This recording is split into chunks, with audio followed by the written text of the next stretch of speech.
Share it, share this PPT from my computer because it's easier for me. Yeah. So students, while everyone joins, we'll just take 2-3 minutes. I think we'll start in around. I think Vishnu, people are expected to join, right?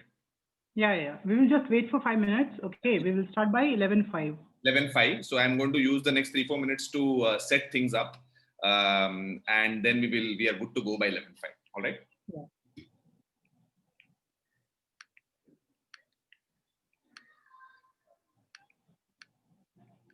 Just hold on.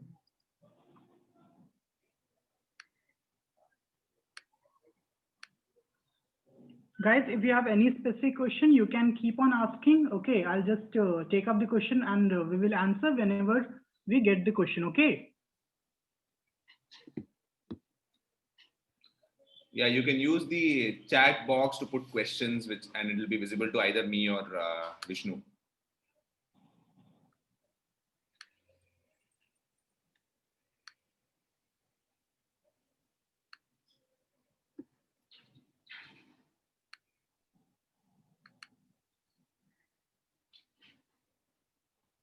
Okay, in the meanwhile, just to get a sense of who all is there here, if you're from class 7 or 8, just click raise your hand. I just want to see how many people are from which grade here. All of you hopefully know the raise hand feature in Zoom. So if you're in class 7 or 8, just raise your hand. Okay, I see only one person. Guys. All right, students, so I'll do a quick run through on how to raise your hand. I think many people probably don't know this. So on your Zoom window, you will see a click participants button. If you notice on the bottom, you will see a participants button. Click on the participants button. There you will see colorful buttons next to the names of all people who are in the meeting, right? So you'll see yes, no, go slower, go faster, and there's also a raise hand button there in that same window. I don't know whether you're able to see. And if you're not able to see the raise hand button, just click on yes if you are in class 7 or class 8. That's a much better way of doing this. If you're in class 7 or class 8, click on yes. There's no one in class 7 or class 8.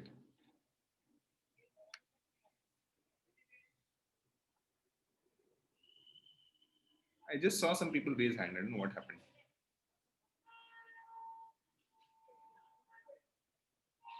Okay, Afaq has raised his hand now. I think people are figuring out where the raise hand button is. Okay. All right, perfect. Vishnu, you're able to hear me, no? My voice is audible, right? Yes. You're clearly audible. Okay, got it.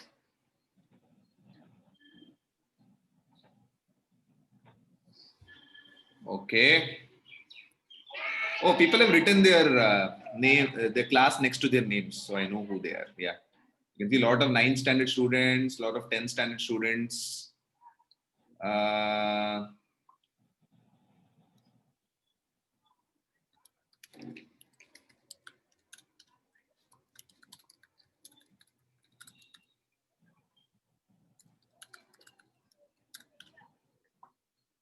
Then many people. Okay, so I think Vishnu, correct me if I'm wrong. There are students from 9th to 12th standard, right? That's what it seems like it. Ashwin, can you make Ashish co-host? Yeah, I'll make Ashish also co-host. Just hold on. I'll find Ashish. Yes, I found Ashish. Vishnu, I can't. You joined first. You are the host, so you have to make him co-host.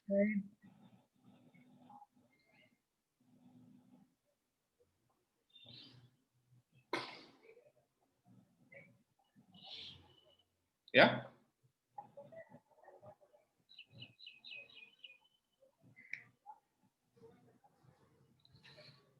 All right. I think it is 11:05. Vishnu, can we go ahead, or should we still wait for a couple more minutes? We have around 120 plus students. We'll start, right? We'll start because We'll start, right? Perfect. Yeah. All right. Just give me a second, Vishnu. Yes, Ashish sir is also here. All right. Perfect. So welcome everyone. Vishnu, can you just put spotlight on my video so that people can see that I am speaking? Yeah. Or just make me host. You can give me. You are host. Okay. No, I am co-host. Just make me host. Yeah. I'll just make you host, okay? Yeah. Let's do that and then we'll start.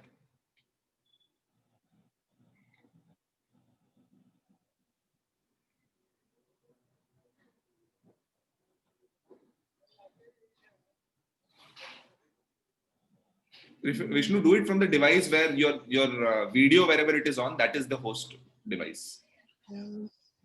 The other is the co-host. Your laptop, I think, is the host device. Yeah, laptop.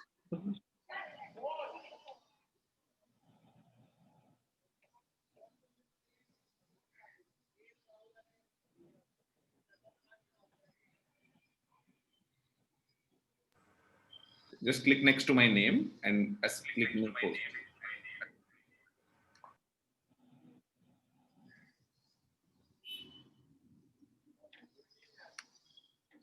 Thank you. You're host now, okay? Yeah, perfect. Now I think. Just hold on. Right, and now. Make Ashish the co-host now. Yeah. Okay, perfect. Ashish is already the co-host. I'll make him co-host. Yes. Perfect. All right, students. Sorry for the minor technical adjustments. Welcome everyone to today's seminar. My name is Ashwin. I work at Avanti as the head of academics. I'm based out of Mumbai currently. Today, I think, apart from other things that we wish to discuss about how we're going to do the program going forward in the next year in Tornagalu, I think the main focus today is to answer a lot of questions that many of you had very graciously sent the day yesterday. I think Vishnu circulated a form yesterday where he had asked you about some details and important questions that you have. So I was thinking, instead of doing a generic session where I just give some random gyan, I thought it would be more useful to look at your questions and see what are the things that you want to know, and address hopefully some of those questions today.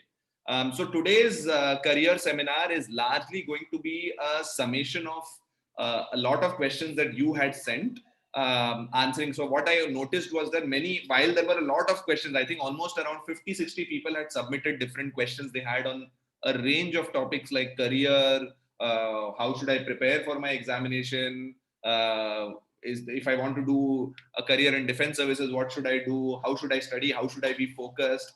There were lots of questions like that. So I thought that it is best to structure today's seminar into 3 different themes, right? So what I'm going to basically do, so again, just to repeat, this is my name, in case you have not caught my name and you just joined. My name is Ashwin.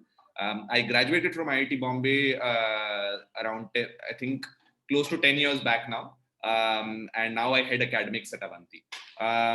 So today's session, what I'm going to do, so I looked at all of your questions today and saw that today's questions were largely around 3 themes. Most of the questions you asked, almost 95% of the questions you asked, centered around 3 different questions.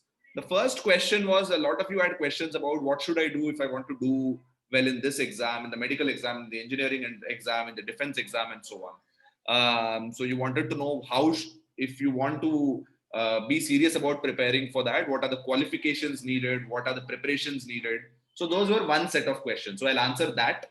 Then there were career related questions, right, which were much longer term, about if I want to sort of, for instance, become a doctor, how tough is it going to be, right?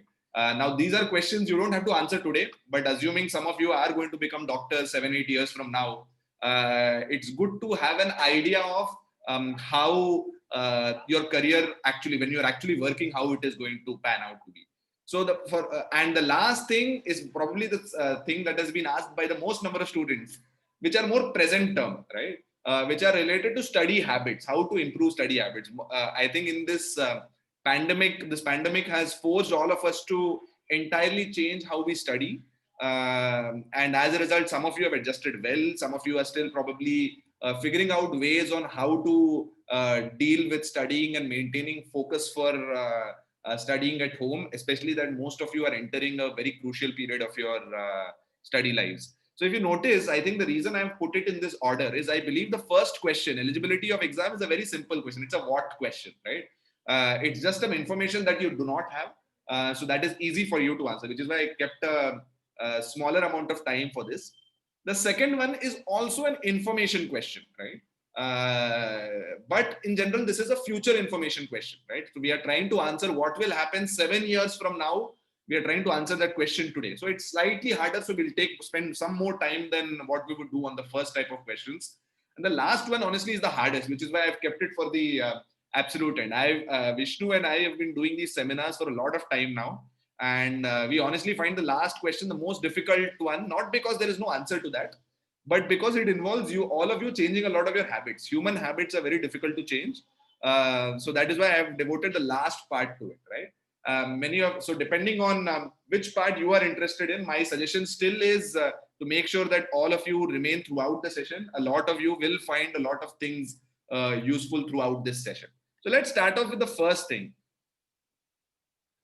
which is I'm going to spend the time talking about some questions you had sent on eligibility criteria, right? So I've directly picked out some questions students have sent. I'm going to walk them through one by one. At any point of time, if you have any questions related to the thing I'm discussing, please feel free to put your query on the chat box or raise your hand. One of Vishnu, I, or Ashish will unmute you, and we can directly interact and make sure that your question is resolved.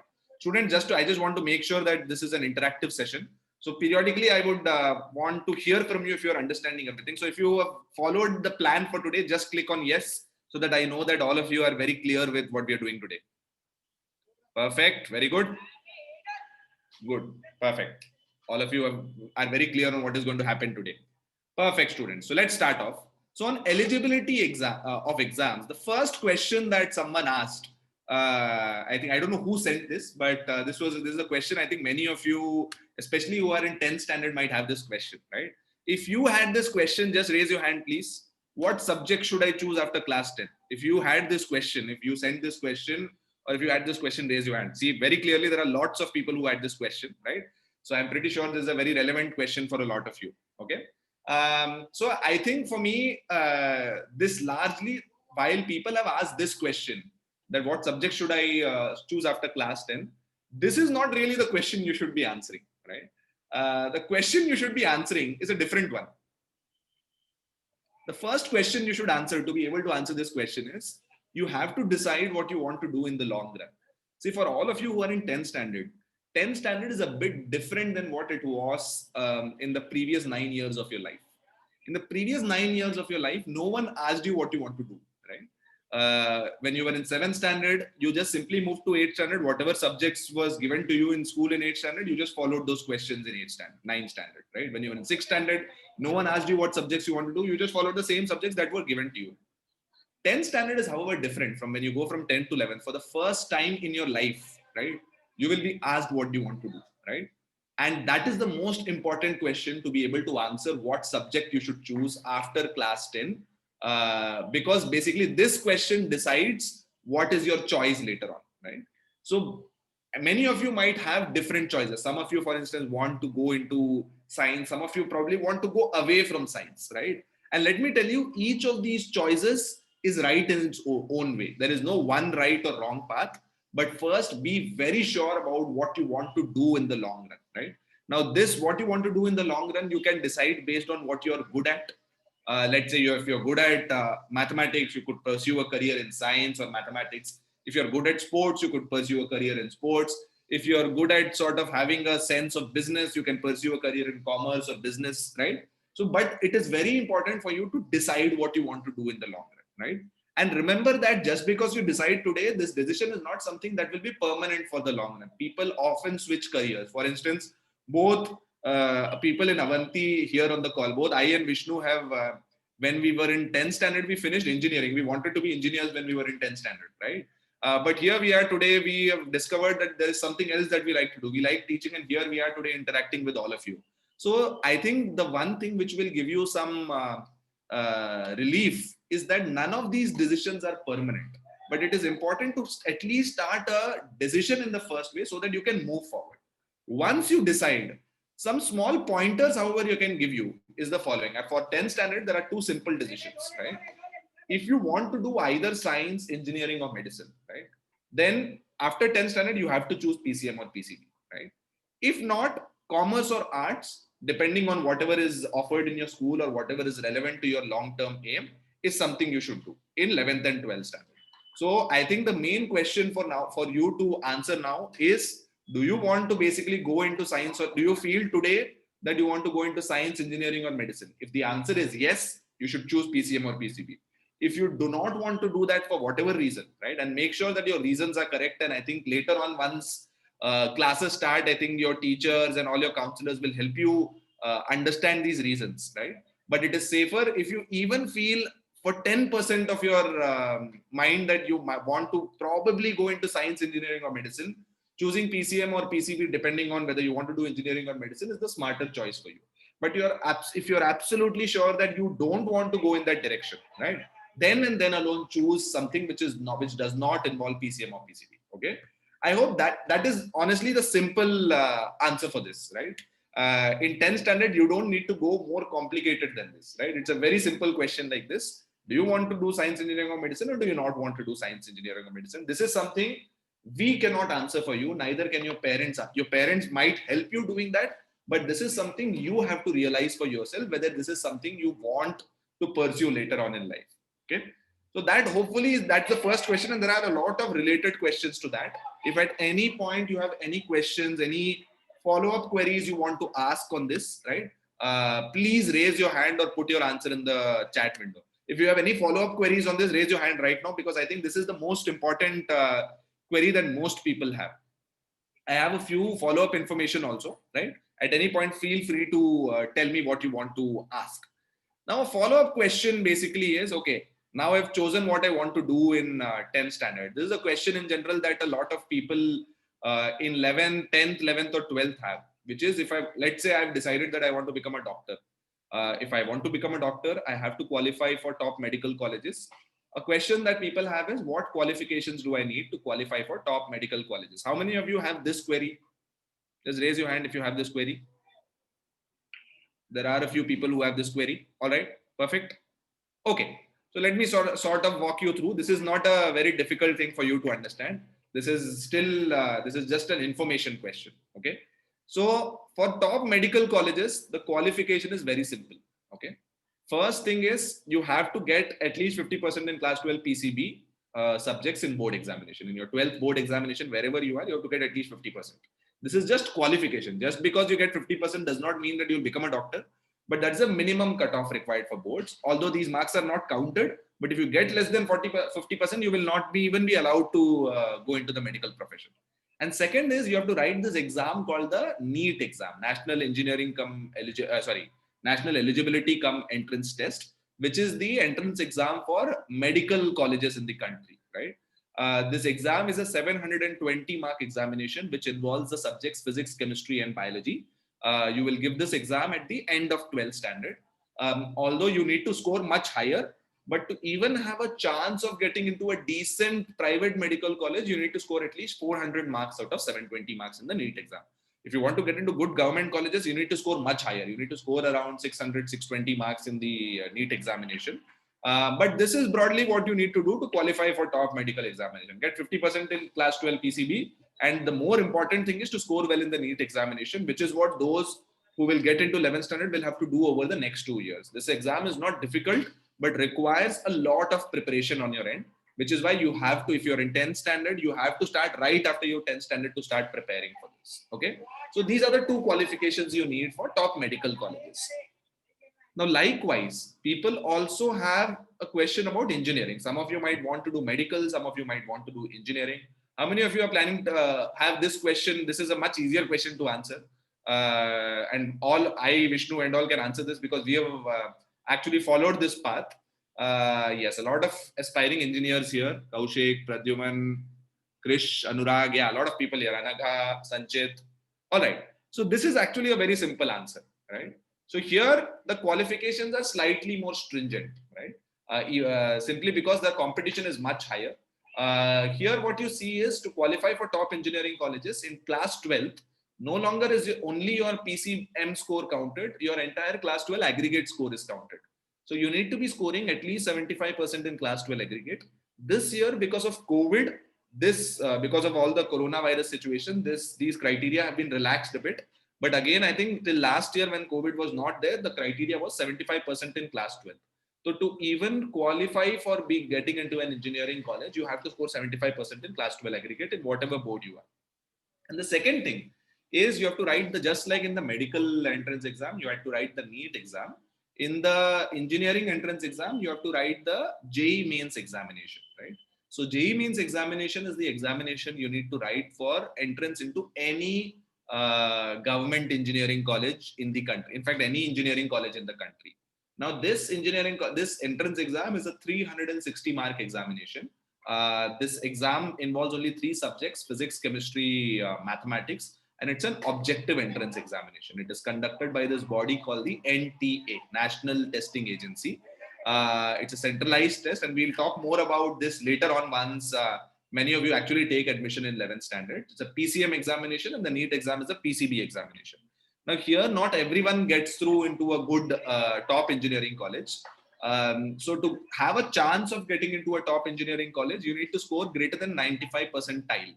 Now, many of you might be wondering what this word percentile means. 11th and 12th standard students probably already know, but for 10th standard students who are thinking of this, greater than 95 percentile means that you should score more than 95% of the people who are writing the examination. So let's say 100 people are writing the examination, you have to score more than 95 people. So only if you are in the top 5 out of those 100 will you basically qualify for getting into a good engineering college, right? So here your goal has to be in the top 5%. In fact, even top 5% nowadays is not good enough for a engineering college. But think of it, right? There are 10 lakh people who write this examination.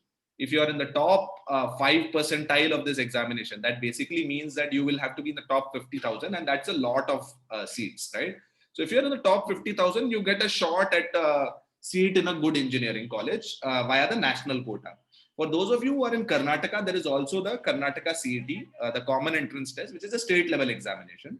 That is a much easier examination, but again, there in general, the competition is higher because a lot of state board students also prepare for that very seriously. Okay.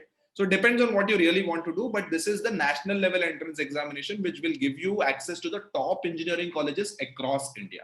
So I hope you are very clear about what you need to do for medical colleges, what you need to do for engineering colleges. Engineering colleges, 12th aggregate is counted. You have to score 75%. Although these marks do not carry any weightage, but it's an important qualifying criteria. If you get 74%, even if you score 99 percentile in the JEE mains, you will not be allowed to enter an engineering college. But similarly, in the medical entrance examination, even if you score 600 marks in the NEET, but score less than 50% in boards, you will not basically be allowed to get into a medical college. So both of these are important. However, the rank is counted only on the basis of the entrance examination. The percentage of the boards is just a qualifying criteria. Okay. So these were medical and engineering questions that people had. Now, it was very interesting to see that many of you had questions much beyond medical and engineering. Some of you also had this question. Okay. if I want to study abroad, what college should I choose? How many of you have aspirations of studying abroad here? I can see a few people here. Okay. Quite a few people here. Okay. All right. So I think this is a difficult question to answer. What college should I choose? Again, this is very similar to the first question that I asked you, right? Which is that you asked me, which is after 10th standard, what subject should I choose, right? This largely depends on you. You have to first understand what you want to study, right? Then look through our colleges of what courses different colleges offer. Let's say, for instance, you figure out that you want to, for instance, study political science, right, abroad. Right? I'm just giving you an example. Let's say you want to study political science and international affairs. And the first thing you should do is you should basically look up a list of top 20, 30 colleges. These lists are easily available on the internet. And see what are the top colleges offering a program in political sciences and international affairs, right? Then from there, you look through what is the score required for this college, what is the score required for this college, what is the score required for this college. See, unlike in India, where you have a single entrance examination and you write one exam, in India, it's very simple. You write one exam, and that exam basically is the basis for getting into any college. In the US, it is not like that. For every college, you have to write a separate application, right? So let's say, for instance, in India, in engineering, if you want to get into let's say an NIT Warangal versus an NIT Trichy, you still have to write only one exam, the JEE Mains. That score they basically decides where you get into. Abroad, let's say you want to, for instance, get into Stanford University versus, let's say you want to get into Brown University. You have to write one separate application for Stanford. You have to write a separate application for Brown University. They don't have the concept of entrance examinations. There, they have the concept of writing an application. You have to explain to them what you have to study, why you want to study it, and you have to be very articulate in understanding the reasons for studying. They care about your grades a bit, they care about your scores a bit, but they care more about are you taking a proper decision or not. So a lot of reflection is needed. So to answer this really depends upon the course you want to choose.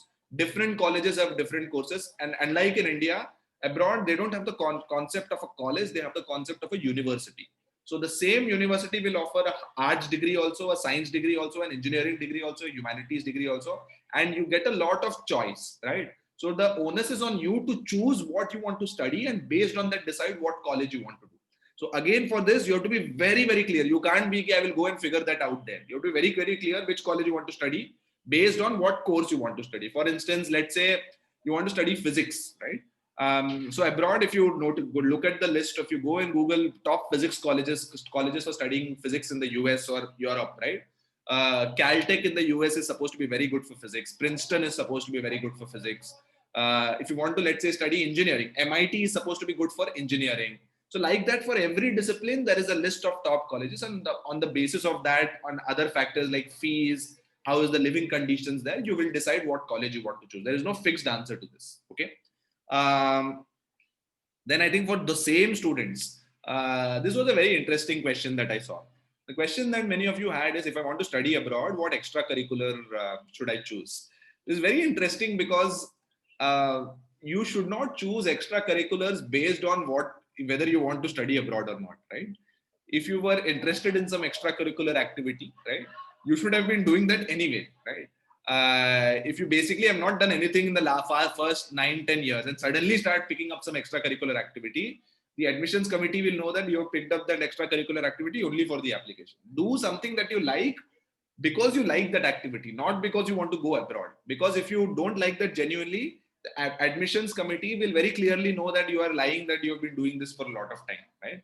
So the answer to this honestly is, you can choose anything that you like, right? You can be a good guitar player, but just make sure that you are able to demonstrate when you're writing your application, right? If they ask you what are things that you enjoy doing, you should be able to say with conviction that, look, I enjoy playing the guitar. I've been learning guitar for the last 5-6 years and I've done XYZ. You should be not just be saying that I do this extracurricular activity, but show that you have been committed to that extracurricular activity and have been passionate about it.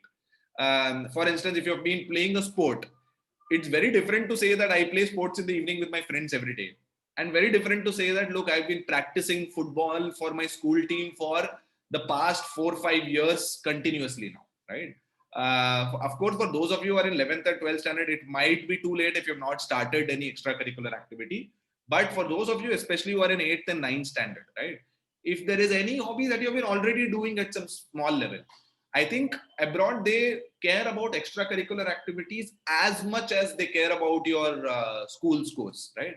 So just go an extra mile trying to achieve excellence in it, and more importantly, being committed to that, right? If you're learning a foreign language, just make sure that you sort of take that an extra notch, right? Take a certification exam in that foreign language. If you have been, for instance, practicing dance, just make sure that you do something of a performance, like, and don't do it for the sake of this application. Do it because you enjoy doing it. And when you have to write that application, just explain to them how you have done that, right? So the important thing about extracurriculars is this, it does not really matter what extracurricular activity you do. What they want to see, what the admissions committee wants to see, is they want to see proof that you have done this not just for the application, but for a sustained period of time. Did all of you understand this? Whoever asked this, I don't know who asked this. I hope this is clear. You have to be basically be able to do this for a sustained period of time. Okay, don't do it just for the sake of the application. Okay, Atharv, Neha, I'll take your questions. All right, I'll take your questions. Just let me go through them. Atharv has this question on JEE mains. So can we go to the recommended colleges when we pass JEE mains, even if you fail in JEE advanced? Yes, Atharva. If you pass the JEE advanced, is for admissions only to IITs. So if you do, and there is no concept of pass or fail, you just have to clear a cutoff, right? And you'll be given a rank based on that. No one passes or fails the JEE mains. It's not like the board examination, right? So Atharv, what you need to do is, if you have done well in the JEE mains, you will get admission based on your score in the JEE mains. JEE advanced is a separate examination only for the IITs and not for other colleges. Okay. Neha is, sir, I'm interested in creative field, passionate about drawing. Do I have to? Neha, you don't have to take engineering if you are passionate about drawing. Neha, what you have to think about is that the field you want to make a career in, right? And we'll talk about this later. I think that's a very specific question that I want to talk about later. So just stay on there. For people who wanted to apply abroad, one other question that people asked is summer school a good option for me? For those of you who do not know what summer school is, summer school is basically a short-term program which basically gives you admission to a 3 or 4 month program in the summer where you go abroad and study a short-term course there, right? That's what you call a summer school. It's a paid course where you go there and do a summer experience where you will go and study in that university, do some projects and do some courses for the short term. One of Avanti's students, Ayush, who had got into MIT, also had done a summer school program in Yale University. And I can tell you with very extreme confidence that this is a very good option if you want to study abroad, right? For 3 reasons, this is a very good option. First, I think first be very sure that you can afford summer school. Assuming that you can afford summer school, because there is a fee to the summer school. First thing is it helps you understand the learning culture abroad. Okay. One thing basically that many people fail to understand is all of you have been brought up in, most of you must have sort of spent most of your life in India, right? Life abroad is very different from life in India, right? So if you are not aware of what the cultural changes are going to be, right? This summer school option is a good option for you to understand what student life abroad is and will help you adjust to that life much better. So that's why that's an amazing option. Second, it increases your self-confidence. It gives you the confidence that even in a different environment, you can sort of adjust and learn with people. And more importantly, I think for those of you who probably might have issues with language and communication, that spending a lot of time in an alien, in a different country really helps you boost your language skills, which ultimately help your application. Most colleges abroad take summer, if you have done a summer school, it is taken as a very positive point for your application. It does not guarantee an admission, but it sort of increases the chances of you getting admitted to a foreign school if you have done summer school once. The only caveat here that you have to make sure that you can afford it, right? There is a cost to it, and the cost varies from college to college, and that's a call you have to take after consultation with your family. I see a two couple of extra questions here. From Vikas Kumar, sir, will NEET or JEE scores be considered when applying for institutes abroad? No, Vikas, NEET and JEE scores are applicable only for admission to colleges in India, not for abroad. Okay. Yashas, see, I think in terms of for abroad, if Yashas's question is, sir, is it compulsory to have an extracurricular activity? Yashas, it's not compulsory to do anything, right? Foreign universities want to take students who are all-round personalities, right? You don't have to be a genius in that extracurricular activity, right? But what they don't want is most Indian students worry only about books, right? Only worry about grades and doing well in the board examination. The culture abroad is very different. There, they don't admit you on the basis of grades. They admit you on the basis of your overall personality, right? So any college is not just checking how intelligent you are. Colleges abroad are also checking how well-rounded you are, right? And one way of sort of demonstrating how well-rounded you are is to basically show that you've been committed to doing a lot of extracurricular activities. So while if you're very good at your academics, extremely good, you can theoretically get into a college without extracurricular stuff, but it is better to sort of demonstrate if you've already done some extracurricular activities or been doing some extracurricular activity, it definitely is a positive point for you to apply abroad. Vishnu has forwarded a couple of questions here. Sir, what stream to choose for UPSC? We'll come to other careers later on. Just hold on a second. How important JEE rank is for good college? Can I get a good college if I get less than 50,000 rank? For whoever asked the second question, JEE rank is the only thing that decides what college you get into, right? So less than 50,000 depends, right? I think the better rank you get, the better the chance of you getting a college which offers you better placements, right? So for instance, for someone who is in a 50,000 rank, you might end up getting NIT in Assam or Himachal Pradesh. But let's say you are in the top 1,000 or top 5,000, you might end up getting NIT Surathkal or NIT Trichy. That's the difference between a good rank and a not so good rank in the JEE. So to answer your question, how important the JEE rank is, the JEE rank is the most important criteria for you to get into a good, in fact, it's the only criteria for you to get into a good engineering college. Manoj has a question, sir, other than NITs and IITs, which colleges take JEE score? Manoj, and other than NITs and IITs, basically, there are lots of private engineering colleges which have quotas from the JEE. Almost every engineering college in the country takes the JEE score as a criteria, right?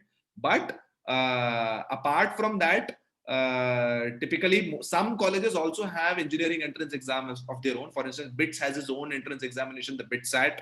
Then VIT, Vellore Institute of Technology, has its own entrance exam.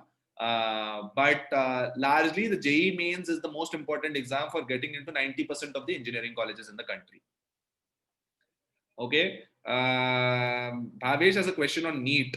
NEET ratio is very less. What other options do people have if they don't get good rank in NEET? Bhavesh, unfortunately, in India, if you want to get into a medical college, NEET is the only exam to get for you to get into a medical college, right?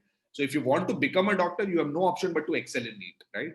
But if you are not very keen on becoming a doctor, just want to sort of be in the medical profession, you can basically end up doing pharmacy. You can end up sort of becoming even dental needs NEET, right? So there are options like BSc Biology, MSc Biology, things like that. But the NEET is a prerequisite for you to do the medical profession. There is no running around that. Okay. All right. Okay, then I think there was a question which which some of you, I think 2-3 people asked this question. What stream should I choose for Indian defense related career? Okay. How many of you have this query? How many of you are genuinely interested in exploring a career in the armed forces? Okay, I can see 2 or 3 people. Okay, quite a few people are fascinated about this. That's good. So I think the thing for you to understand is Indian defense related.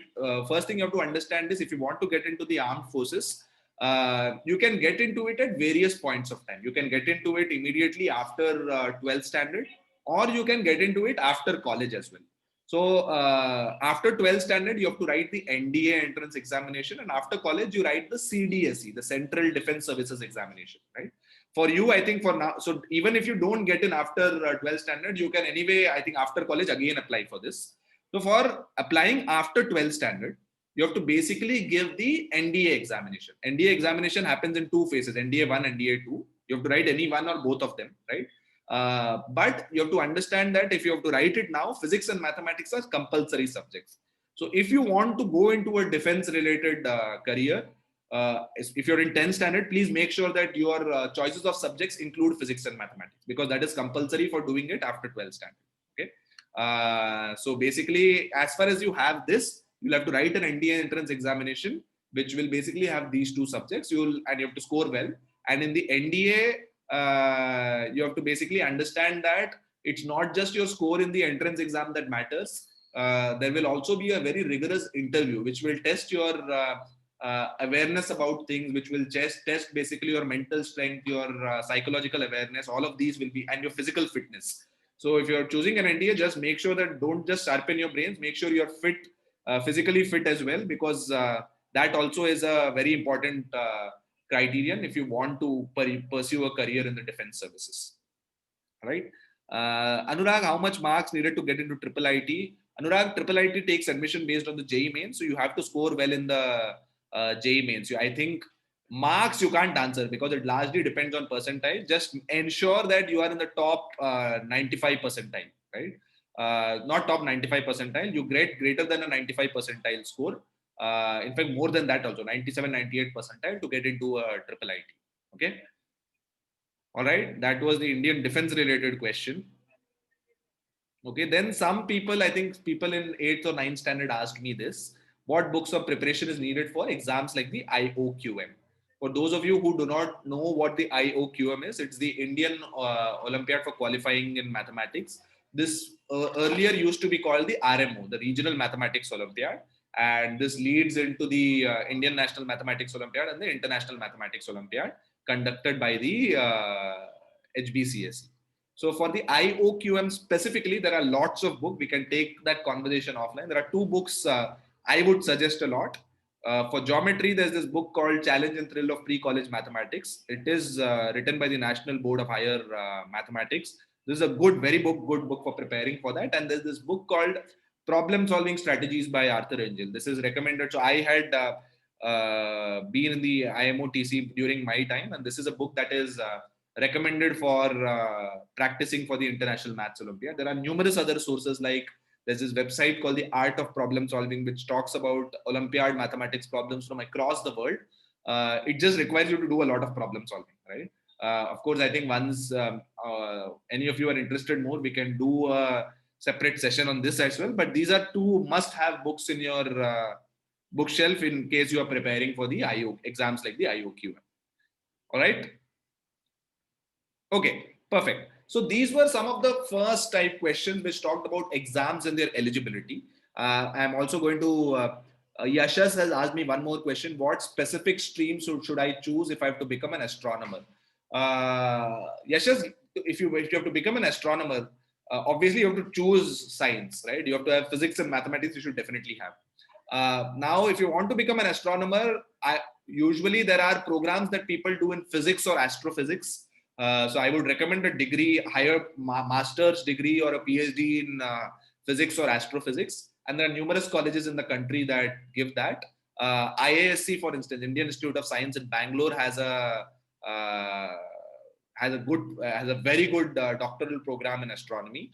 And obviously abroad, if you want to go and study abroad, you will basically in general find options, a lot of options for becoming an astronomer. But the main thing is whatever you're choosing, you have to be extremely good at physics and mathematics if you have to take a path to becoming an astronomer. Vikas, qualifying in NCC, yes. If you want to basically go into that arms force division, qualifying in NCC will be extremely useful. Okay. If you want to basically go there, in fact, there are some instances where NCC cadets directly are inducted into the army. So having experience in NCC, if you want to go into the armed forces, is definitely useful. All right, perfect. So far in the questions that I've asked, if there are any if there are any follow-up queries, you can put it on the chat. I'm now about to go into the second section of today's session, which is career-related questions. If there are any questions, you can raise your hand. I can unmute you and I'll answer your queries. I'll wait for around 5-10 seconds for you to raise your hand if you have any questions. All right. I'm assuming things have been, you've understood things very clearly so far. That's good to know.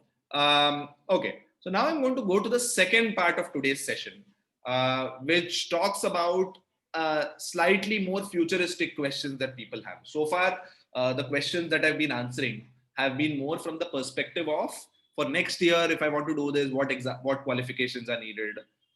So very near-term questions. The next thing is career-related questions, which are not so near term, but are very important for you to decide your near term goals, right? And I received again a host of questions, but I've bucketed them under a few themes that a lot of you have shared. So I'm going to go through those questions one by one. All right. So the first question that people ask, I think this is a question that I get asked the maximum, is, sir, I want to do engineering. Which engineering branch has the best scope in the future? Okay. So I think this is a question I would like to go back to my counseling session when I was appearing, when I qualified for the IIT counseling. I asked the same question to one of the professors at IIT, and I'm going to give you the same answer that he gave me, right? Most people think that computer science is the best scope. I think that's what you hear, right? You hear around you that computer science is the best scope, but that's not really true, right? The real thing is that it actually does not matter, right? What you have to view science and engineering as a method for you to learn how to solve problems, right? And learning how to solve problems is a skill you will learn in every branch of engineering, right? And that skill is applicable everywhere, not just in computer science. In fact, you will see a lot of people who are in computer related services today, despite not having studied computer science ever. I'll give you a very classic example of this. For instance, I think all of you probably know this gentleman, right? You know Sundar Pichai. He basically, if you look at what he had studied in his college, right? He runs Google today, which is a software company, one of the world's biggest software companies. So you would think that he did a degree in computer science. But if you go back and you can Google for yourself, he actually did a BTech in metallurgical engineering, which has nothing to do with computer science, right? But just because he did metallurgical engineering did not stop him from sort of running a software company and pursuing a career in software. So in terms of instead of thinking about what engineering branch is the most important, focus on learning the skills required to solve problems. Think of engineering as a tool, science as a tool, which will teach you to solve any problem, right? If you think like that, then honestly, you can make a career in almost any engineering services. People today, in today's world, I think the way the world is today is very different from the way the world was when our parents were studying, right? When our parents were studying, what the degree you were studying defined. If someone studied a mechanical engineering degree, they will do a mechanical engineering job. But today, if you talk to people around you, people who have just graduated, siblings, friends, siblings of friends, you will see that almost very few people do the same job what they study for. That is because today's careers are very flexible. People view college as a way to learn a way of thinking, learn a way of solving problems, and then apply that everywhere. And that's the way you should also approach in case ever you are planning to go into engineering. Don't worry about whether the engineering branch you get is good or bad. As far as you sort of learn the skills required, skills that engineering gives you, skills that science give you, you can make a career switch anywhere, right? That being said, if you're very clear about what you want to do, right? For instance, if you're very clear about, look, I want to be a person who develops very good electronic instruments, then you have to study electronic engineering. That's the best thing for you to study, right? But otherwise, any branch of engineering, as far as you learn the basic problem solving skills, which engineering makes you very good at, which science makes you very good at, it does not matter what branch you're choosing, okay? So if you make it to the engineering counseling and ask any professor this question, they'll give you the answer. All branches are the same, all colleges are the same. And I'm going to give you the same advice. Don't worry about this. Just focus on learning the skills instead of worrying about what department or what branch you are getting at, okay? Again, second thing, a very related question. If you want to get into programming, what field should I choose? Today, if you notice, programming is one of the fields which does not require a degree in the same field. So you do not need to be a computer scientist to get into programming. Some of the best programmers I know are people who did not study computer science in their bachelor's degree, right? So programming is one field you can learn at any time. All that you have to do is make sure that you have to devote a lot of time to it. But that being said, a very important thing is, if you want to go into programming, you have to be very good in mathematics, right? You have to have a mathematical way of thinking. It is very difficult to get into programming if you are not mathematically inclined, if you do not think mathematically. But in general, if you are comfortable with mathematics, you can basically choose any field and still learn programming. Okay, so it largely does not matter what field you are choosing. Okay, in fact, today if you look at top startups in the world, many of their engineers and many of their technology team leads probably have not, although many have studied computer science, there are a lot of examples of people who have done a different study in masters, but use their free time to learn programming and still have become as good programmers as regular computer scientists. Aditya has a question, sir. How are we supposed to prepare for IELTS and SAT exams? Aditya, IELTS is a English proficiency test. So for that, you just basically need to, there are some standard books that are available. You just need to basically practice a lot of different types of problems. IELTS tests not only your vocabulary, but also tests your spoken enunciation, right? So there are some practice exercises you'll get in very common resources, and you just have to make sure that your basic English is good. So if you have studied in an English medium school so far, you will not, most people do pretty well at the IELTS examination. The SAT examination, basically, if you are preparing in 11th and 12th in India for the JEE Mains examination, the SAT examination will be very easy for you, right? Because the Indian entrance examinations are much tougher than the SAT exams. The only thing in the SAT exams you have to be careful of if there is a language component to it, right? Language component is something, because in the universities abroad, they place as much emphasis on language as they do on core subjects, right? So I think for language, you need to prepare just like you prepare for IELTS. There are standard books. You have to practice written, verbal, comprehension skills, and then write the SAT examinations. You still have 2 years to write the SAT examination. So you should have enough time to prepare for it properly. But the rigor of the science of the SAT examination, the mathematics of the SAT examination, SAT exam maths is somewhat at an average between 10th to 11th standard maths, and you'll be writing it in 12th standard. So I think you should be very comfortable. If you're comfortable with the regular CBSE syllabus of 11th and 12th of mathematics, you'll find it very easy. Okay, Indian students are known to score very well in the SAT examination, mathematics and science section, because we are used to a much rigorous mathematics. English is what we usually struggle at. So for the SAT, that is something you should spend more time on. All right. Yes, this is a test that given by students, foreign students who want to go to the US. That is an international standardized test. It's a computer-based test. Yes. Okay. So again, like I said, if you want to go into programming, CS, electrical, electronics engineering are common fields to take, but everyone learns mathematics, and all you need is a good grasp of mathematics. Everyone can learn programming. In fact, 5 years from now, programming will become a compulsory subject even at school level, right? So I think just like for us, English, Hindi, maths was compulsory subjects, I think in a few years, programming will become compulsory for everyone. So I think everyone has to learn programming. So this is not something which is going to be dependent on your background in computer science or electrical engineering. All right. Next question. This is a very good question someone asked. Is IIT or NIT the only way to get good jobs? How many of you have this question, students? This is a common question that I hear from students a lot, because they sort of get scared. They think that everyone is talking about this IIT, NIT. What if I don't get into it? Will I then not get good jobs at all? Okay. All right, perfect. Again, here, I think I'd like to give you an example, right? This might seem like a very fast-fetched example. Do all of you recognize this person? Who is this person? Can you tell me in the chat who this person is?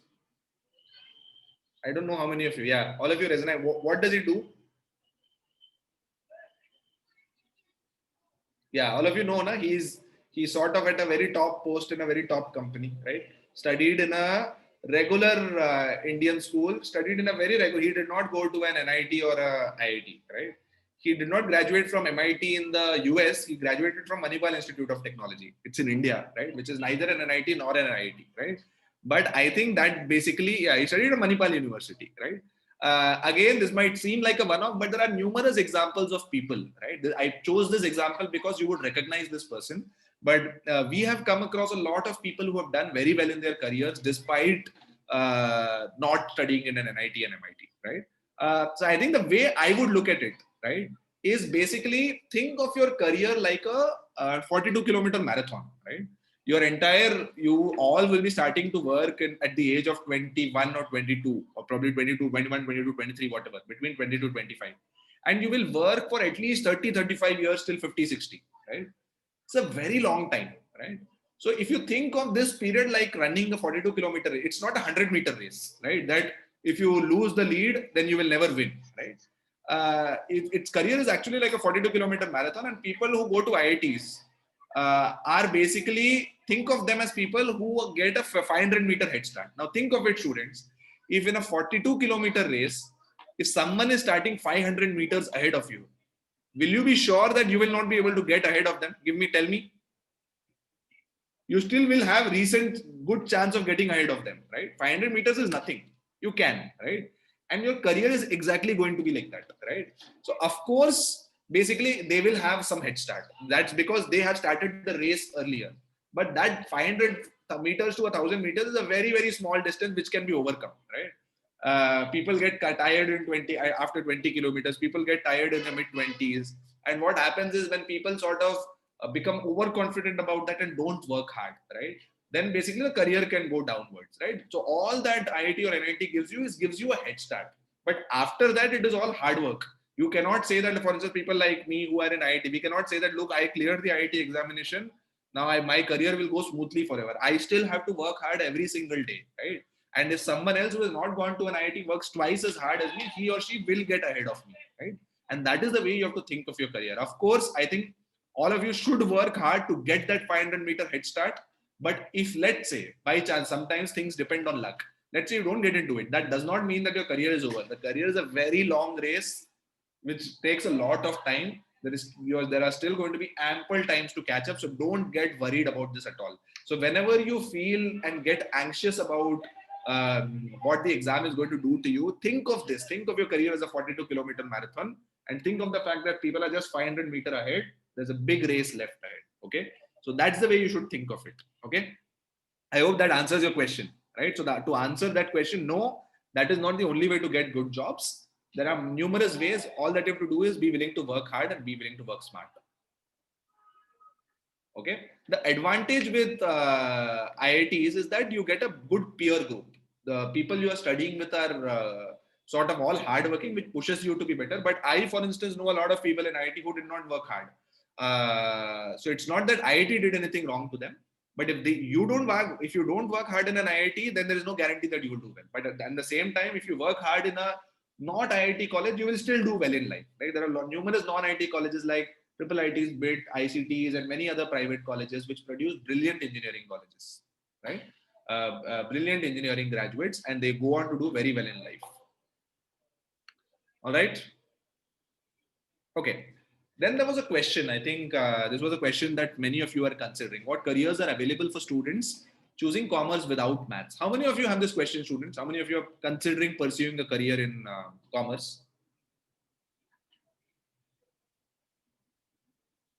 Okay. You can see a few people here. Okay. So I'll give you a brief overview on this. If you choose commerce without maths, then the degrees you can be doing. I'm not saying these are the only degrees you should be doing. The degrees you can be doing are BCom. You can pursue a career in law. Law is a very important career these days. You can go into tourism and hospitality, event management, or you can end up doing chartered accountancy or company secretary, CA and CS. All of which are basically professions that people pursue. Any company you think of, right, requires chartered accountants and company secretaries. There are lawyers basically who work on numerous fields. There are very good law colleges in the country. So if you don't want to pursue maths, these are very, very legit careers for you to pursue. You can pursue a career in design. You can pursue a career in art. And amongst other things, if you pursue commerce, these are careers that people commonly go to, right? If you do a BCom degree, you can end up follow it up with a business degree and enter businesses. You can enter law, go into tourism, hospitality, and or go into finance. All right. Oh, this is a very good question that someone asked me. Is being a doctor a tough and a long process? Okay. So again, I think there is no better time for you to ask this than the times we are living in, right? I think many of you, how many of you have a doctor parent at home? Just click on, raise your hand. How many of you have a doctor parent at home? Okay, there are lots of you who have, right? And for those of you who have a doctor parent at home, all of you probably will recognize that working as a doctor is basic. You have to be prepared to do incredible amounts of hard work, right? The profession of doctor is something which not only involves hard work, it is a profession where learning never stops. You will probably still see your, and correct me if I'm wrong, many of you probably still see your parents studying even now, right? So if you are someone who loves learning new things, and is not tired of working hard, right? Doctor is a very good profession for you, right? Because let me tell you, being a doctor is really a tough and long process, right? The average engineering graduate basically finishes his studies, assuming he's not doing a PhD, finishes his or her studies in around 5 to 6 years, right? The average doctor has to basically wait at least till the age of 30 to even start saying that, yeah, I've done some amount of studies, right? Because doctors are responsible for something as complicated as the human body, right? So you cannot basically just switch off and study. Look, I've studied enough. You have to keep on studying, keep on upgrading yourself, right? And you'll basically have to do lots of work with lots of patients. It is mentally very exhausting. But people, if you ask your parents, people who are doctors, you'll say that it's the most rewarding thing they've done, right? It comes with a lot of respect and status in the society. And that's the reward for the tough and long process, right? So the answer to this definitely is a yes, right? And if you don't, I would not know this because I've not done this, but I've spoken to a lot of doctors. I've spoken to a lot of people who have pursued medical field. Although all of them say that it is tough and long, but all of them enjoy their work, right? And that's sort of what matters a lot. And basically, it's important to remember that as far as that aspect is like, you will be able to enjoy the long hours and the tough work. All right. Anyway, so the next question that people had, how to decide if I want to pursue higher studies? I have a very simple answer to this, right? Many of you basically haven't even got into a college now, right? It's good that you're thinking about this. My suggestion is for you to get into a good college and then worry about this problem then, right? Because once you enter into a college, you will be exposed to a whole new world of information, a whole new world of ideas, which basically means that you don't even know what you want to study today, right? You might think you want to, for instance, when I went into college, I thought I wanted to do a master's degree in mathematics. I don't have that aspiration today because my experience have said that I like something else, right? You're too early in your career, you're too early in your life to decide on this question now. Once you get into college, once you get an exposure, once you talk to a lot of professors and peers, you will get a better idea of this, right? So my suggestion to you is to hold on to this question till you finish 2 years in college and then worry about that. Okay. All right. That's the second part of my session. I think this has been a long session. I hope all of you are finding this useful. But anyway, I think if there is any question, I'm checking my chat if there are any questions that have been sent.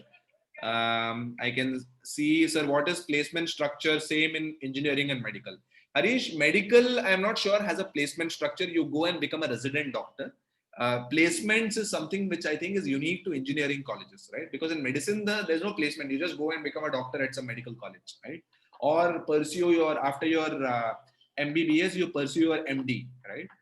Which is basically specialization. You do a general MBBS degree and then specialize in neuroscience or cardiology or related orthopedics or related field like that. In engineering, basically people go and enter jobs, different jobs, which is why you have a placement structure in engineering. In medical, you just go and work in a hospital and practice your field for some time and then give your MD. Samarth has this question, sir.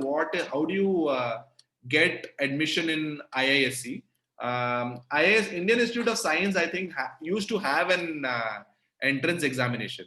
So basically, let's say you want to get into a undergraduate program in IISc for BSc. One thing you can do is you basically, if you are given the KVPY examination, I don't know how many of you have given the KVPY examination. If you have given the KVPY examination, the Kishore Vaigyanik Protsahan Yojana examination, then basically you can get that. Otherwise, IISc admission is done on the basis of JEE Main, JEE Advanced and KVPY, right? That is basically how you have done. So you have to score well in the JEE Main, JEE Advanced, or do well in the Kishore Vaigyanik Protsahan Yojana exam, KVPY examination, right?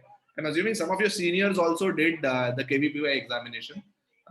I think Tamojit, who is a senior of yours in 11th or 12th standard, finished that and is probably pursuing a similar career. So that's sort of the path you take, right? You do become a KVPY fellow, you get direct admission to IISc, or do well in the JEE Mains and JEE Advanced, right? JEE Advanced is also important for IISc. Then what else? What other questions do I see?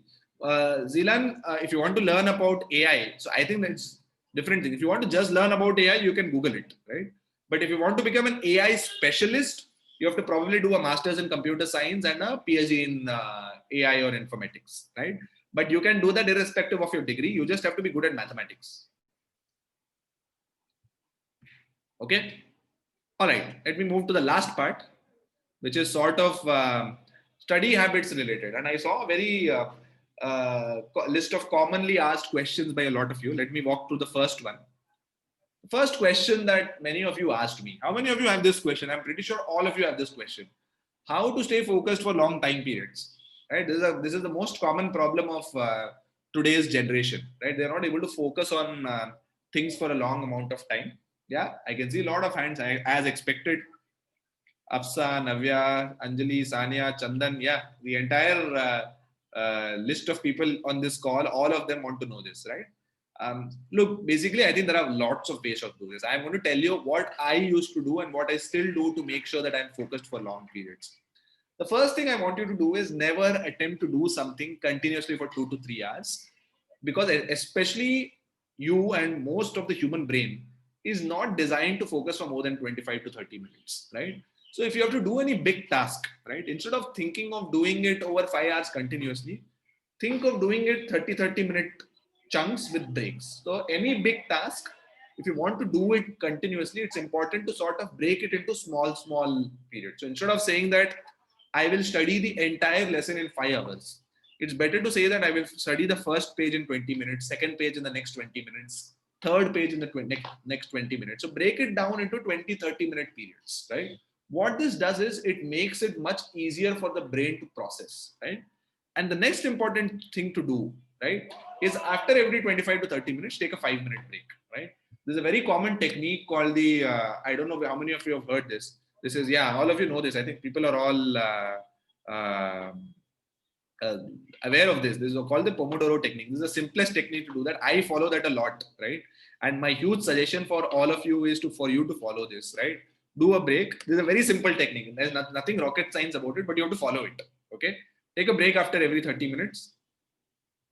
A very important thing about Pomodoro. I think all of you know about Pomodoro, but don't know how to implement it in your life. It's very important to set up a nice reward system for you. What do I mean by reward system?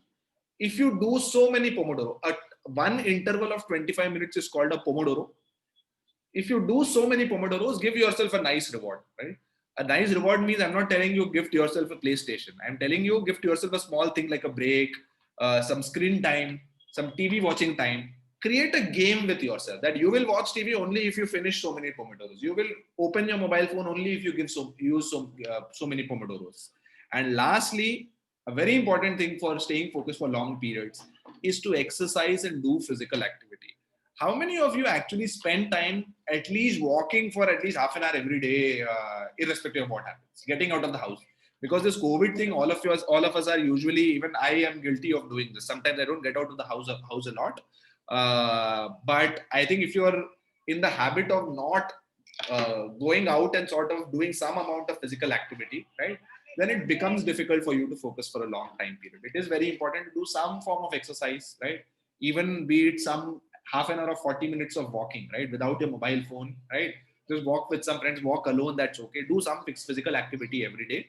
That really goes a long time in focusing for a long time period, right? So I think my suggestion is for you is to every day pick a task, do it for 25 minutes. 125 minutes is a Pomodoro. Don't get up till you finish that 25 minutes. Finish that task. And after 25 minutes, take a break. And what you need to do is after every 4 such 25-minute intervals, take a longer break. This is the Pomodoro technique. You should aim in the beginning to do at least 8 to 10 Pomodoros, 8 into 25 minutes every day. Dheere, dheere, slowly, you will see your stamina also increasing, right? So this is the first thing you need to do. The second thing you need to do is count how many Pomodoros you have and give yourself rewards based on your Pomodoros. For instance, you can say after every 4 Pomodoros, you will give yourself either a 20-minute coffee break or a 30-minute lunch break. After every 4 Pomodoros, you will basically, so think of Pomodoros as currencies. If you, in a particular day, you have no Pomodoro, right? Then you should not give yourself any reward that day. That will force you to sort of make sure that you do some work before you do an enjoyable activity. It's a nice game you can play with yourself and be motivated. It's also very interesting to do. I have found this very interesting, and my strong suggestion is you use this to stay focused. So what I usually do is you basically write a few tasks, note down, so you can paste a paper, put down how many Pomodoros you have done every day, right? Count the number of Pomodoros and give yourself a reward based on the Pomodoros you have done, right? So you've done lots of work, you can give yourself lots of break time. A way to avoid distractions. I think one of you asked, that's the next question all of you asked, how to avoid distractions, is to use your Pomodoro as a currency for mobile screen time. So you can tell yourself that, look, I will not open my mobile phone unless I have done minimum of 4 Pomodoros today, right? I will not spend time in front of the TV unless basically I've finished at least 2 Pomodoros today, right? Like this, if you set up a nice reward system, the process of studying and working hard and staying focused becomes much more important, because otherwise I completely understand all of your problems. Staying at one place and sitting and studying for a lot of time becomes monotonous after a while, right? It really does not feel interesting, right? So just set up a nice system like this, right? And it's very important to take a break only for 5 minutes, right? And if you are having a struggle taking a break for 5 minutes, my suggestion is to use your siblings or parents to drive accountability, right? I would give my mobile to my parents and ask them to give me a mobile only after I've shown them that I've done so much work, right? Set up screen time as a reward, right? So this will ensure that you don't spend a lot of time doing activities without having earned that activity, right? So think of Pomodoros as money for you or time currency for you to do enjoyable activities, and you will yourself see that you'll be much more focused. You will want to do work because that's the only way you can do that enjoyable activity, right? That is one quick hack I have found, which is very, very useful for you to do this. Okay, snacks, yeah, yoga, whatever you enjoy doing, make this the currency for that. Okay, this is one way I can use. If there are obviously generic ways, right, which is basically think of what you want to do in the long run and all. But usually the thing about generic ways is I don't find them very useful because they're not very good at tricking our brain into doing that. I find this as something which I found very effective personally in my life, and I would highly recommend this to all of you. You can Google and read up more about this, right? All that you need is a clock and some amount of self-discipline and taking only 5-minute breaks. All right. All right. Last question I'm going to address today before we open up for questions, and there's a very important question, is how to manage failures and get self-confidence, right? Thanks for who asked that. Who has this worry as you're preparing for 10th, 11th, and 12th? And how many of you have this worry that you will fail a lot? Confidence really gets hurt. Yeah. All right. So this is a very common source of stress for students. I think, and I want you to reflect on this word failure. Okay, and erase it from your dictionary, right? There's nothing called as failure. In fact, think of it as a step back. In fact, I'm going to go a step further. I won't even call it a step back. I will basically call anything not as a failure, not as a step back. I will call it as a learning opportunity. If you've failed at anything, if you've basically suffered a temporary setback, all that you have to think is, look, something went wrong. What did I learn from this? What can I learn from this? So make every mistake a learning opportunity. And the moment you start thinking about things as learning opportunities, you will basically no longer lose confidence with mistakes. Of course, there'll be a temporary disappointment, but you will not lose confidence. The important thing to remember here is you are always allowed to make mistakes, right?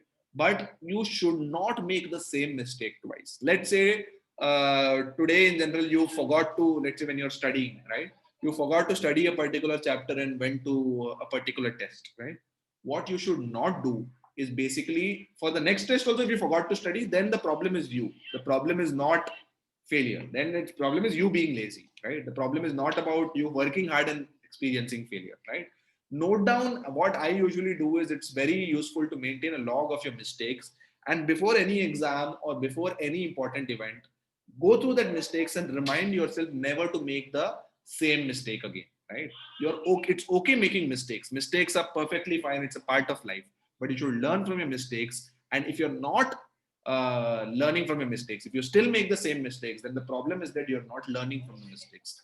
So if you shift from the mindset of look, I'm failing in life, and go to look, I'm learning something which I will not, I will use to make sure that I don't make the same mistake again, you will see that it does not affect your confidence so much. In fact, it boosts your confidence. Everything is a learning opportunity, and basically it will help you a lot in managing your failures in life, right?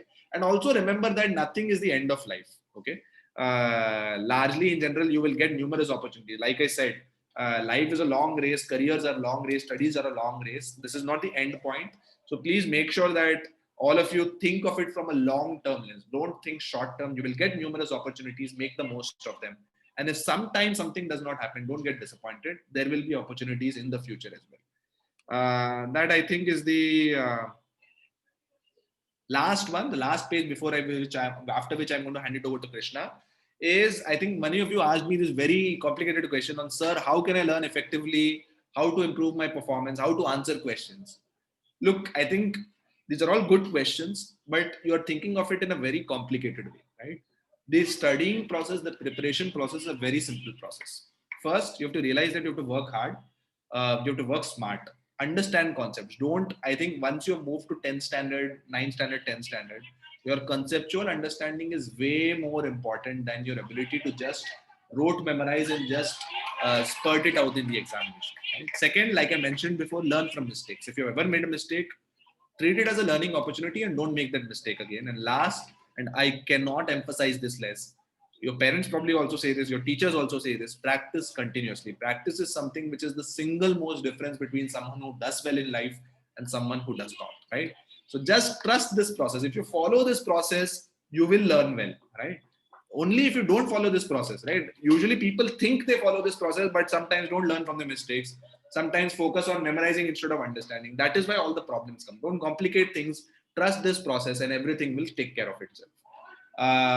That's basically it for today. I'm pretty sure that in general, you'll have a lot of questions and I'll take a follow-up. I think Yashas has a follow-up question, sir. I get a lot of depressing feeling every time I make a mistake and I'm not able to come out of it and learn from it. Yashas, this is all in your mind, right? I think there's no point. I understand that it is very disappointing if you make a mistake. To come out of it is basically just deliberately remembering it. Think of it, right? Let's say you're walking on a road, right? And you sort of trip somewhere, okay? Next time when you walk on the same road, will you be careful or not, right? Your brain is designed to avoid mistakes, right? Just utilize the amazing power of your brain to make it remember that, look, I did this mistake earlier. One thing that helps when a mistake is basically writing down mistakes. Yes, you probably don't note down mistakes every time after an examination. So write them down, go through them every time. You will, with time, it will not happen quickly. But with time, if you have this practice, you will be able to basically come out of your mistakes, right? If you just do a mistake and look at it and be depressed, nothing is going to change. You have to actively look towards documenting your mistakes, studying your mistake, remembering your mistakes and not making them again, right? And that is, I think, the change you have to make. Just don't think of mistakes as, look a mistake, now I'll sit and cry, right? That does not work, right? You have to now take an active effort to eliminating that mistake, all right? And that basically will help you get out of that very quickly. I hope that addresses your question. All right, students, perfect. I think I've taken a lot of your time. Hopefully, some of this was useful to you. I'm now going to hand it over to Vishnu and Krishna to sort of take it from here. And then I think we can wrap it up and take some closing questions. Thanks, everyone. Vishnu? Yeah, thanks, Ashwin. Thanks, Ashwin, for your time. Krishna, then you can just give your introduction. Like all of you already know you, right? So we just want to know how you study, right? What was your life as a student and how you thought about your career being from IIT to Avanti, how you started it. So I think some of students might want to know that. I was trying to speak and Vishnu has muted me here, but finally he unmuted me. So anyway. No, Ashwin. So firstly, very happy to meet everybody, except that this is not as fun as it used to be in the previous years. Coming to Tornagallu from Bombay has been an annual affair for me. So every, now we're doing it in December, but every November or December, I normally come down for a couple of days to Tornagallu, meet everybody in the nice big seminar hall. And then Vishnu makes me a nice biryani at night, and I go for a nice jog around the beautiful campus. So unfortunately, all of that has been replaced by looking at myself on a screen and talking to you. That's fine. Is the reality of our life today. I won't cover. I actually won't spend too much time here, Vishnu. I think it's better to. So for those who've not met me for the first time, that my background is, guys, that I grew up in Karnataka in a place called Manipal in South Karnataka. I also went to IIT Bombay, like Ashwin, a few years senior to him. So I was around 3-4 years senior to Ashwin. And then, yeah, we've been doing Avanti now for the last 10 years, right? So and for the last 5-6 years, that's Tornagallu has been a very significant part of our journey here. The only thing I'll add to, maybe Ashwin has covered a lot about, teaching techniques. He's talked, studying techniques rather. He's covered a lot about how you can think about your eventual career choices as well as your immediate career choices, right? Vishnu asked me to cover how I studied when I was a student. I think the thing that stood me in best stead was that I had I was stress free. I had no tension in the world at all. I feel like kids today have too much pressure, and the pressure comes from several parties, right? Pressure comes from your teachers like Vishnu pressurize you, teachers like Ashish pressurize you. Pressure comes from your family to some extent, depending on what family you grow up in. Pressure sometimes comes internally, right? Because all of us have you heard of the term FOMO, fear of missing out? I'm sure some of you must have heard of this term, where in our generation, people are very, very competitive, right? Especially as in fact, the younger generation is even more competitive. People are always worried about the opportunities that are out there and what they might be missing, right? So because of all of these things, sometimes from family, sometimes from teachers, sometimes from peers, sometimes from internally, there's so much pressure in your lives, right? So the only advice I will add to what Ashwin has given till now is that don't be stressed out. If you're the more calm you are in the important events of your life, and I think maybe writing an entrance exam is just one of the many important events in your life, right?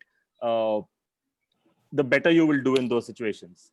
And I'll give you a simple example here. When I was your age, we had two exams. There wasn't a JEE mains, but we had an AI-EEE exam, which was the exam for NITs, and we had the IIT JEE, which had a screening exam and a JEE advanced exam. So we actually had 3 exams, right?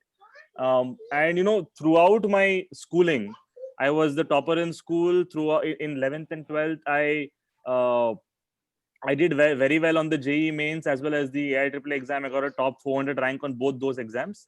But on the actual exam, that was the most important exam for me, which is the JEE advanced exam. I did very, very poorly. I mean, obviously everything is in relative comparison, right? I was aspiring for a top 200 rank. I ended up getting a 2000 rank, right? So the 400 rank I got, the state rank, I got 8 or 9 state rank in the CET. The state rank I got in the CET, the JEE mains exam rank I got, and the screening rank of 400 were all irrelevant, because eventually I chose the IIT rank and I was not able to get a branch of my choice, right? And I think that when I reflect back on that small not failure or roadblock in my life, I think the biggest reason was I had put too much pressure on myself, right? The day I went for the IIT advanced exam, I felt like my life depended on that, and because of that I performed poorly, right? So that's the only advice I'll give, that you should obviously prepare. I mean, you should prepare very well for the next 2 years, not being calm doesn't mean कि chill मारो कि भाई लगता है कि भाई future में जो भी होने वाला है अभी हम कुछ नहीं कर सकते, right? That's not what I mean by being calm. What I mean is that you should put the best efforts from your side. You should trust the process. I think one of Ashwin's slides had that, right? Trust the process. MS Dhoni keeps saying trust the process, but it's true, right? You just have to worry about what you can do today for the next 2, 3, 4 years of your life. Study on a regular basis, but the more relaxed you are on the actual day of the exam, the better you're likely going to be, right? So don't put too much pressure on yourself. Is there any questions that Vishnu? We already at the 1.5 hour mark here. So I think what we should do is if people can start leaving if they want to drop off, and if there are any questions that have not been covered till date by Ashwin, one of the 4 of us, right? Because I mean, Ashish and you, Vishnu, also, you know the students much better than me and Ashwin, right? So maybe some questions you'll be better placed to answer. Krishna, because we keep giving them gyan in the class. Right. So ठीक है. तो आज the gyan will be given by either Ashwin, me, or Ashish. Then Vishnu is just going to be the Arnab Goswami, is the panel, the chair of the panel. Moderator today. I just want to summarize one thing that Ashwin said. Okay, students have general tendency to take things in very negative way. Like when you said be calm, they'll be just be calm, right? And since we know most of the students personally, right? They don't understand that when you do hard work, right? Then you have this chance of getting whatever you want in your life, right? It's not getting into IIT or IIT. You have to consistently work hard. Right? Yeah. That's what Ashwin meant. Okay. Absolutely. Okay. That's what from my side. Ashish, sir, if you want to speak something to students. Ashish is asking students to put on your videos. Yeah, it'll be more fun to see your faces. At least it'll make it feel like it's a seminar. I did not see a single face. So, Yeah. yes, as long as the students are like you are doing in class, right? We can have one interactive session here. Neha, Afaq, Chandan, already you are doing in class. Dhruv, Pragna, yes. Where are the other students? Pragna, I hope both of you know Pragna. She is the one who scored, like, who was like second and first in Gandhi Jayanti Kahoot and one more Kahoot. Yeah. Vikas is asking me, is learning online from sources like YouTube efficient or not? I mean, I think it depends on your learning style, yeah, Vikas. So for me, for instance, I actually prefer recorded videos much more to live videos. That is my own preference, right? So when there is a live class that is happening, sometimes I feel the teacher is moving too slowly, and sometimes I feel the teacher is moving too fast, right? What I have seen is that the more self-motivated you are. So today, for instance, I'm not studying, right? If I want to learn up on a topic, for instance, today Ashwin spoke about Pomodoro technique. I had never heard about this technique, but I will today now quickly after this seminar read the Wikipedia page, watch a couple of videos on the Pomodoro technique, and I'll be done, right? In 20 minutes, I'll be able to cover much more than I can learn about Pomodoro technique by listening to Ashwin for 2 hours, right? Because the beauty of the internet is that you have multiple sources, and each of us has our own styles, right? I actually prefer reading more than listening. So I'll first read Wikipedia. I want to read who, bhai ye kiska research hai, right? Is this a credible person? Ya Ashwin ne kuch bana diya bas? Because, I mean, when I was a child in class 10th, my implementation of the Pomodoro technique was very simple. I would study for 25 minutes. Then I would go have a chocolate. And I had an elder brother who was 2 years older than me. So both of us would play cricket in our corridor. Ghar ka jo corridor hai na, usme we had put up stumps and we would play cricket. So we would play cricket for 10 minutes and then both of us would go back to studying.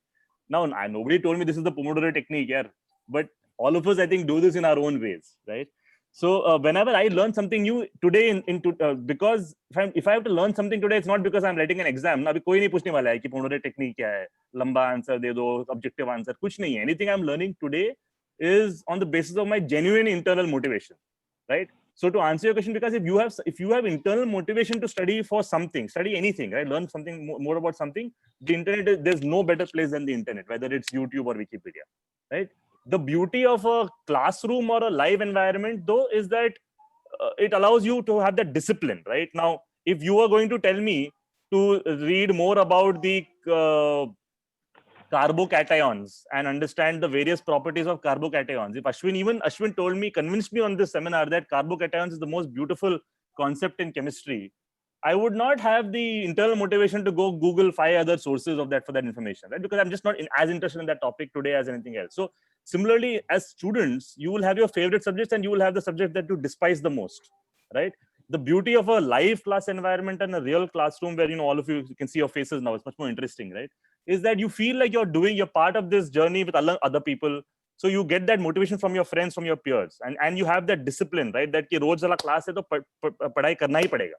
So that's, I think, the benefit of the live instruction. They're both good in my mind. Krishna, I guess as always, I have to contradict you in this webinar also. That's your job. That's why I called you Arnab Goswami. Jo bhi panelist bolega, usko contradict karega. So guys, this is one thing which I want to say, right? As Krishna said, self-motivation is one of the most important things. Okay. But I'll be asking one very simple question, right? Okay. If there's something which can be cleared in two ways, is it really like why spend 30 minutes? Think about it. Right? And second thing is, see, I forbid, right? All students, I forbid it, okay, to use many platforms, right? Be it your YouTube or your any other platforms, because it creates chaos and confusion. Okay. All you need to do is spend that time in self-study. You don't need to read same textbook 10 times. Instead, read textbook once and practice 10 times. Okay. Right? Because this is one feedback that I got from most of the parents. Like, I can take names of many of you. Your parents says that you, instead of self-studying and practicing, see this video, that video, that video, right? And end up performing bad. Okay. And I myself is an example of that, right? When I was studying in 11th, 12th, I read almost many books. I'm not saying YouTube, but many books. And I was told the same thing. I'll tell you what my teacher said. Okay. Because most of you are in the same position that I was. My teacher said, right after the results, okay, he said the simple thing: you could have scored less than 500 rank if you would have focused on exam. Okay, you studied so much and so random things that you're not focused on exam, right? So that is what my request would be. If you're focused on something, be like consistent what you want to do, right? Because there are lots and lots of information and we don't need to know everything. We just need to know things which is required for our like necessities, right? Be it board examination or be it for any JEE or NEET or KVPI, whatever, right? So I'll be contradicting Krishna again in this. I don't recommend going to YouTube for all and everything. Yeah, but this is just for 12th, right? After 12th, scenario is different, right? For example, for me also, for Krishna also, we prefer recorded and online content because we are more motivated, we are more self-motivated, right? So things are different when you go from your undergrad to like your 12th to graduation and post-graduation, right? So that's what I want to suggest. Yeah, I agree with what you're saying also, Vishnu. There's a truth to both. Because in general, that's the thing, right? On average, most kids will not be that self-motivated to study. You need some external reinforcement and motivation. So that's tougher to do by watching a recorded video. Exactly. All right, what are the questions, guys? You only have one question till now. Come on, you put your videos on, but we can't. I can see some beautiful bridges behind some people, some beautiful homes behind others. They're all virtual backgrounds. No? I know. I have a question here from Yashas. So what is the most difficult thing to adjust to when we study for the JEE? Yashas, which class are you in? Yashas is in 9th standard. So Yashas wants to know what life will be ahead when he prepares for the JEE. Vishnu, you can answer this. This is my opinion. I'm going to give you what I feel. Okay, because I spoke to her parents recently. So his parents recently, Okay. right? Stop watching YouTube videos. Fair. I think what she's asking is what is going to be a big change when she is going to prepare for the JEE. Like, there's something you need to get adjusted to. See, 9th standard mein hai na wo abhi. Yes, he's in 9th, right? Yeah, So yeah. we know him from past 2 years. Okay. So it's not just about Yashash, it's about most of the students. I keep saying them, you guys have potential, right? You can do things, but you will do it or not depends on how you progress your studies, right? First thing is, as Ashwin said, right? JEE or NEET or medical, right? This is the same thing which we all are saying, is just one step toward your career, one step toward your success. Okay. No one is saying that you should not achieve that because it is just as a reward, right? Reward of your hard work. Just think about it. Those who are 5 meters ahead of the race, think about it, right? First of all, it's not a race. It's a race unless until you compare yourself with someone else, right? There's no one telling you to compare yourself with someone else, right? You follow your own pace, right? If you're thinking that, okay, I can do good in JEE, right? And if you're working for that, and if you got into JEE, then you will feel good. It is your motivation, okay? But you have to be consistent. That's my first thing. 9th, 10th, 11th, 12th, be consistent, right? Your hard work should be there. Listen to what teacher says, because we have experiences, right? We have our own failures, which you are saying as a failure and what, right? And we have our own tips and tricks for your better future. Okay, so be consistent, be hardworking, follow a plan. Whatever Ashwin said, try to implement that in your real life. Don't do that. Okay, this 1 hour is motivate, like I'm motivated, I'll do this for 2 days. Then after 3rd day, I'll spend 5 hours on phone playing PUBG. Now it's bad though, but yeah, you got my point. Also, I think Yashash, to follow from what Vishnu said, I think one thing which you will take a bit of time to get used to is, I think, like Krishna also mentioned, right? There will be the reality is that there will be a lot of expectations from you going forward, right? Understand that nothing changes just because there are expectations, right? If you just filter that out of your mind, right? It is still the same process of saal ke end mein aapko ek exam likhna, you have to write some exam, right? And you have to do well in that exam, which is what you've been doing for the last 8 years, right? But what will happen is in 9, 10, 11, 12, so jo wo sare rishtedar, all those relatives who never cared about you, about your academic performance so far, they will now start asking your parents, beta kya kar raha hai, अच्छा 10th aa gaya hai, अच्छा 12th aa gaya hai, kya hai? Iski baat zyada hogi, it will be spoken about a lot, but just please filter that out. It is still just an examination which you have to study for and do well, like you've been doing well for the last 8 years of your life, right? I think that is something which will get some time to get used to, right? But I'm pretty sure you'll get over it soon. To add into it, I just want everyone to think like this, right? Marks is just a reward for your hard work, right? No one will ask your marks ever, right? I don't remember anyone asking my marks. Ashwin and Krishna or Ashish would find same thing, right? No one asked your marks, right? Ashwin? Hi, बच्चे कभी-कभी पूछते हैं, but like in the real world, no one asks, यार. Like no one really asks. Kids are, so how many hours did you study? But like, but again, it's kind of a reward for your hard work, right? Yeah, exactly. Yeah.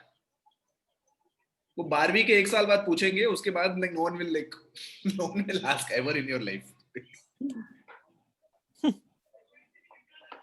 Okay, I guess if anyone have any question, please ask, or we'll wrap up in 5 minutes.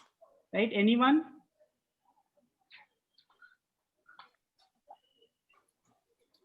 I guess we are done. I guess Ashish, if you want to speak something to students, Ashish always give lots of gyan to students.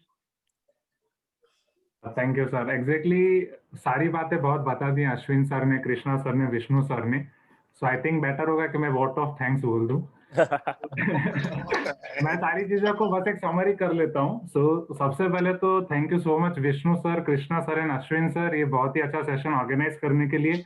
सारे बच्चों thank you so much. आपका कीमती Sunday, आपको पता है कि पूरे Monday to Saturday आप पढ़ते रहते हो, संडे ऑनलाइन एग्जाम देते हो, फिर भी उसमें से इतना टाइम निकाल के सेशन अटेंड करने के लिए, इसमें बहुत सारी चीजें सीखे होंगे. एंड एज आई से इन क्लास, आपकी नाइफ या फिर आपकी एक्स आज बहुत अच्छे से शार्पनिंग हुई होगी, आपका माइंड अच्छे से शार्प हुआ होगा, जिससे आप बहुत अच्छे से आगे बढ़ सकते हो. जैसा कि अश्विन सर ने बहुत सारी चीजें क्लास में बताई आज के सेशन में, केवीपीवाई एग्जाम्स के बारे में एंड फेलियर को कैसे हैंडल करना है.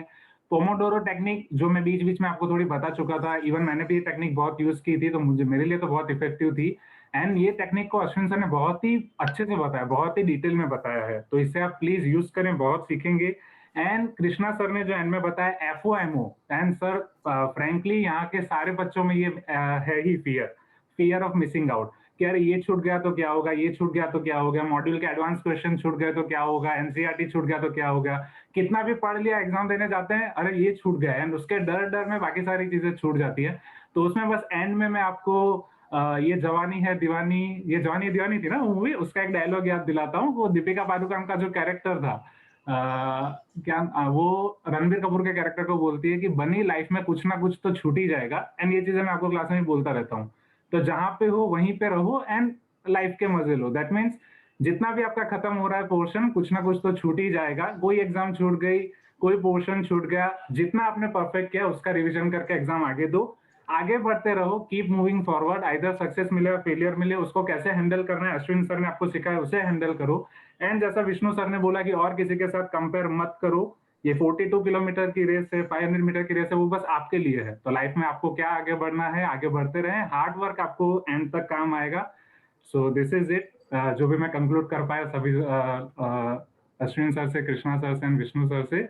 So best of luck everyone for your upcoming life, upcoming years. And इसके अलावा और भी कोई आपको डाउट है, आप चैट बॉक्स में लिख सकते हैं, सेशन के बाद हमसे पूछ सकते हैं, हम हमेशा आपके साथ हैं। Right, so over to you Vishnu sir. Okay, thank you, Ashish sir. You summarized it very well. Last thing is, those who have registered, I'll send you the list of all the colleges, streams, and the requirements. Right? I'll send you the sheet, Excel sheet or PDF. You can just go through that. Okay.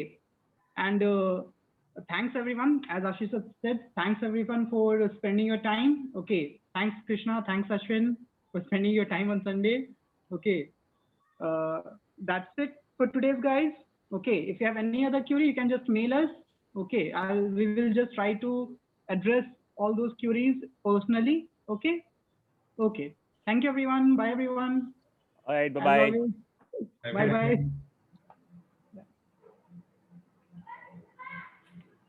Vishnu, I can end this session. Yeah, Ashwin. Perfect. Chalo. Bye. Bye.